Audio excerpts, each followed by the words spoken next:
I started this project that I always wanted to work on ever since my brother told me about it, which was like around the start of 2024. I seen this SaaS or software called RepairDesk. He told me about it and he was paying for it, using it for LML repair at the shop. And then I got curious. I looked into it. I seen what they're charging. I seen how many customers they had. And I was thinking, well, I need to compete. Or no, at first I was thinking I should make my own software. I've been a developer before. So why would I want to pay these guys when I can do my own? Anyway, long story short, a lot of up and down. I just recently started to take it serious, like actually very serious. Okay, put it to the side and I was working on LML Repair for the next year and a half. And then once I finished the portal for LML Repair, I started wanting to get into this project. But at first I took a break. And then it's only recently during my travel when I was in UAE that I decided to just take it serious, you know. That's when I actually started getting the ball rolling. I bought the domain, I started coding using AI agents, Cursor, whatever. I just want to share my progress so far. So today's August 1st. I think you could say officially I started this thing in June. I heard the idea originally, like I said, 2024, early 2024, like January. But I started taking it serious in June. So I've only been doing it and I wasn't even taking it serious in June. I was still traveling. I only really started taking it serious truly in July.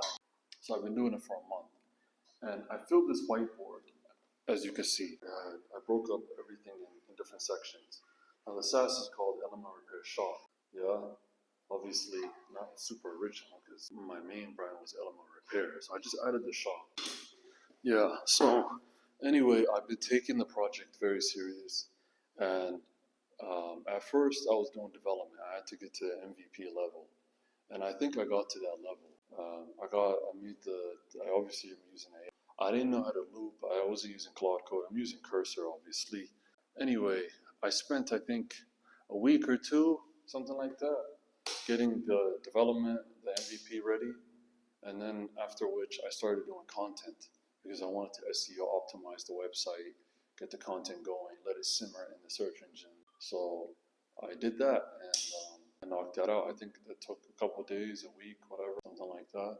And then lately, as of lately, like the last week, I started taking sales serious. At first I was very scared. I was like, oh, this product, how do my competitors market this product? And if you look into it, you'll find this is like a very sales heavy type of SaaS. You have to actually do cold calls and cold emails and things of that nature and partnership. It's not as easy as run ads or just launch it or make videos about it. That shit does not really work. Repair shop owners are not. By the way, I didn't speak about the product. The product is called LML Repair Shop. It's an all-in-one repair shop management system. It's just a vertical SaaS tailored for repair shop owners, specifically like electronic repair shop owners, like phone repair shops or computer repair shops, those kind of people. A lot of those people in that industry don't really use a lot of software, but increasingly they are. And obviously, me myself, having done LML Repair and starting that in the past, I never realized there was a SaaS I never realized there was a need for that. I'm not gonna lie. I was just doing it. I was just doing the repair. I was just texting people. I didn't really use any notes or pen. I didn't use any paper or pen. I didn't use any software. I didn't use anything. So anyway, that is what the product is for. The nature of the niche is very small. This niche that I was in, that I'm still in, is very, very small. There's not many repair shop owners. I think the actual scale, if you look at it, it's like in America alone, you have like 30,000 shops, something like that.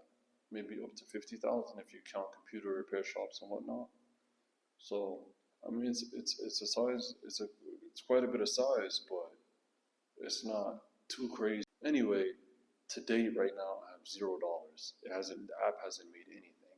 If I'm honest, it hasn't made anything. I just started sales like a week ago, and I'm not even doing much sales.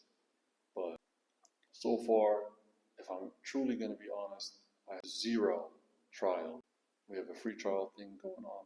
I have 0 But that is to be expected. If you're starting a SaaS, it's gonna be a grind. So niche, I think I'm gonna thug it out. I'm gonna stick with this LML Repair Shops until LML Repair dies, which is forever. Who knows? Until AI takes over the world. I'm taking LML Repair Shops serious. I've done a lot of work. I need to do way more work. I need to scale. I need to reach out to all my potential customers. I've only reached out to be honest with you, I've only reached out to like 100 shops or 200 shops. So that's not a good enough sample size given the fact that there's like 70,000 potential customers here, 70,000. So 200 of them are. I'm gonna scale and we'll see what happens. But I'm gonna record this. I'm gonna vlog this little journey of mine. I think it's good to